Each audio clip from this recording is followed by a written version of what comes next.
Hi everyone, Mrs. Olsen here. Going to be reading chapter 15 of The World According to Humphrey. Rosie's taking a rest, ready to listen. So here goes. Happy Hamster Day. In December, things in room 26 really began to change. For one thing, it got cold outside and a little chilly by my window. In the early morning, frost pictures would appear on the glass. One picture looked like a big snowflake. Another looked like a lion. Scary. Still, it was nice and cozy in my sleeping house. More snowflakes appeared. Not real ones, but cut-out paper snowflakes bordering all the chalkboards. And there were snowmen made of fluffy cotton and pictures of candles and packages and sleighs. The holidays were almost here. Christmas and Hanukkah and Kwanzaa. There were songs to be sung and presents to be wrapped and a big 2-week vacation to come. The weekend after Thanksgiving break, I went home with Pay Attention Art. He paid a lot of attention to me. But sometimes, not every night, during the week, Mrs. Brisbane would take me home to see Mr. Brisbane, and he'd put up his obstacle course, and we'd laugh and squeak and have a wonderful time. The next weekend, I stayed at Gail Morgenstern's house. Friday night was really nice because she convinced her mom to let me watch while she lit the menorah for her family, and the food was yummy. I was glad that Mrs. Brisbane didn't take me home every night. For one thing, if I ran the obstacle course every night, I'd probably waste away to nothing. For another thing, I wouldn't have been able to see Aldo. Aldo could now balance the broom on his head. Yep, he'd put the tip of the broomstick on top of his head and keep it up there for a while. He'd have to bob and weave to keep it balanced. He made funny faces too. But one night during the week, Aldo pulled his chair up close to my cage and said, "Humphrey, old pal, I've got something to discuss." This sounds serious, so I put on my most serious problem-solving face. I'm thinking of getting Maria a ring for Christmas. You know, like an engagement ring with something shiny in it. I know we haven't known each other very long, and we wouldn't have to get married right away. On the other hand, I'm no spring chicken, and I'd like to settle down and raise a couple of kids and maybe a couple of hamsters too, you know. I understand, I squeaked softly. So what do you think? Aldo fixed his big brown eyes on me. Should I ask her to marry me? I stood up on my hind legs and screeched, "Do it, do it, do it!" Then he stood up and shouted, "You're right, I will. I'd be crazy not to." He raced out of the room so fast he forgot his cleaning cart, but when he returned for it, he yelled, "Thanks!" Sometimes, most times, it pays to squeak up. The third weekend after Thanksgiving, I spent at Heidi Hopper's house and watched her family put up their Christmas tree. It was the most beautiful thing I'd ever seen, second only to the little tree Heidi put in my cage. It was made of my favorite tree, broccoli. And then it was almost holiday vacation. Suddenly, it seemed as if we didn't have quite as much work to do in class. Everybody was planning the holiday party for the last day of school. One day, Garth, who never used to wait for the bell, stayed after school to ask Mrs. Brisbane a question. "May I please bring Humphrey home with me over the holiday?" he asked. Mrs. Brisbane looked as surprised as I was. "Well, Garth, I thought that was a problem." Garth smiled broadly. "My mom is much better now, and Dad said it's okay to bring Humphrey home." Mrs. Brisbane smiled back. "That is wonderful news, but I think 2 weeks might be a little too much. How about the first week in January?" Garth nodded, but he looked disappointed. "Tell you what, why don't you have your parents bring you by our house to see Humphrey over the holidays? You can watch him run in his obstacle course." Garth didn't look disappointed anymore. On the last day of school, everybody was very dressed. I had on my fur coat as usual. Mrs. Brisbane wore a red and green striped sweater and a green skirt. She also wore a Santa Claus hat. This was an entirely new Mrs. Brisbane, the dressing up Mrs. Brisbane.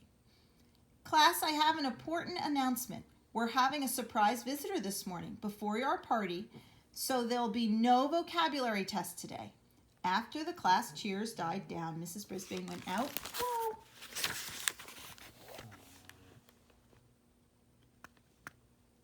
into the hall and waved. A minute later, you'll never guess who entered the classroom. Mr. Bert Brisbane. He was wearing a Santa Claus hat too.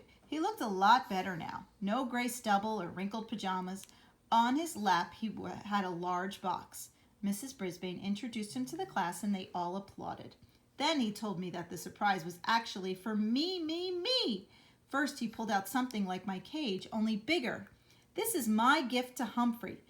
This extension attaches to his cage and makes it bigger. Now they're all going to help me build Humphrey his holiday present, his very own playground. The kids squealed and giggled and clapped. I couldn't hold back a big squeal in my own. I couldn't keep my homey cage with its lock that doesn't lock, but I'd also have my own park and to play in. Mr. Brisbane gathered his classmates around the big table and explained his plans. Mrs. Brisbane unloaded the pieces, and there was a seesaw, there was a tree branch, a swing from a big jungle gym, and 2 ladders, one to climb and one to walk across like a bridge. My. Saya helped me while the other kids worked on my cage. She passed me gently and murmured comforting words. Meanwhile, Mr. Brisbane patiently instructed the children as they arranged the pieces. He even made sure everyone got a turn. Then Mr. Morales dropped by to see how things were going. He was wearing a tie that had little Christmas lights that really lit up. He and Mrs. Brisbane stood behind the children, watching as my playground took shape. Looks like Bert should be a teacher too, the principal told Mrs. Brisbane. He already is, I heard Mrs. Brisbane respond. He just started teaching arts and crafts to seniors and kids at the community center. So he's made a new start, said the principal. Thanks to Humphrey. I believe those words were the best present I could have ever have. Guess what I got my kids for Christmas, the principal asked. A hamster. Maybe it's a present for me as well. I think my papa will enjoy it too. Well, Saya put me back in my cage. Everyone watched as I raced to my new playground, climbed the jungle gym, and made a leap to the tree branch and jumped over to the seesaw. Now I could have recess any time I wanted. Whoopee! Just then the room mothers arrived with cupcakes and juice. While they passed out the food, Saya and Miranda slipped quietly out of the room. A little while later, Mrs. Brisbane announced that she had another surprise gift for the class. The door opened and in came Miranda and Saya wearing red dresses trimmed in white fur, not real fur like mine, and white fur hats. They each had a basket filled with small presents, and they danced around the room singing a song about the wonders of winter while they passed the gifts out. When the kids opened their packages, they each found a keychain with a small furry toy hamster attached. The hamsters came in all colors, red, green, purple, gold, silver. Nice! The room mothers presented Mrs. Brisbane with a gift, a pair of red earrings, which she would put on right away. I already thought it was a perfect day. But it wasn't really quite perfect until Mr. Morales peeked out of the hall and announced that he had a big surprise. I wasn't sure we could stand any more surprises. And then she walked in, the biggest surprise I could imagine. Ms. Mack was back. She was wearing a long flowered skirt and a bright red blouse, and she had a butterfly in her hair. Not a real one, of course. She also had a huge canvas bag with her. Remember me? She asked with a huge smile. My classmates were thrilled, and they all rushed to her side. I was so surprised. I was positively squeakless. Mrs. Brisbane made everyone sit down again and asked Miss Mack. Of course, she insisted on calling her Ms. McNamara about her travels. Miss Mack told us about the rainforest and teaching in a school in Brazil. Then she opened her big bag and took out a stack of holiday cards. Her Brazilian students had made a card for each of us in room 26. While my classmates were sharing their cards with one another, Miss Mack came over to see me at last. Well, I can see by your cage that you've done very well for yourself, she said with a smile. And here I thought you'd be pining away for me. I have, I squeaked. She reached for her big bag. And I have a present for you, but don't tell anybody. She pulled out a brand new tiny notebook with blank pages, lots of them, and a new tiny pencil with a very sharp point. I thought you might need this. Then she tucked it behind my mirror. Miss Mack stared at me a little longer and then softly said, I've seen a lot of creatures in a lot of places in the last few months, but you're still the handsomest and smartest of all. Yes, yes, yes! And don't worry, I'll be back to see you again. She was still the same wonderful Miss Mac. I'd followed her to the end of the earth, I thought, or at least to Brazil. But then it hit me. As much as I love her and she loves me, Miss Mac doesn't need me, not as much as the Brisbanes and my classmates and their families do. Maybe that's why Miss Mac was thinking when she left me in room 26, this is where I belong. All too soon the bell rang. School was over for the day and school was over for the rest of the year. My head was reeling from all the surprises and excitement as we headed out to the car. In the parking lot, Aldo raced over to greet us and wish us a happy holiday. He had come to pick Richie up. I hope you have a very happy holiday, Mrs. Brisbane told Aldo. Aldo grinned until his huge mustache shook like a Santa's tummy. I'm sure I will. You see, I just got engaged. I'm going to get married. Yahoo! I squeaked with delight. Aldo leaned toward me. Thanks, my friend. That night, at the Brisbane's house, there was one more surprise. The doorbell rang and a very tall and good-looking young man appeared. He was wearing a Santa Claus hat, but it wasn't Santa. It was Jason, the Brisbane's son. He'd come all the way from Tokyo to surprise his parents. They were so happy to see him. They both cried just a little. I almost cried too. Soon the house was filled with friends and neighbors, and Mrs. Brisbane played piano while everyone sang carols and drank hot cider. I nibbled on raw apples and squeaked along.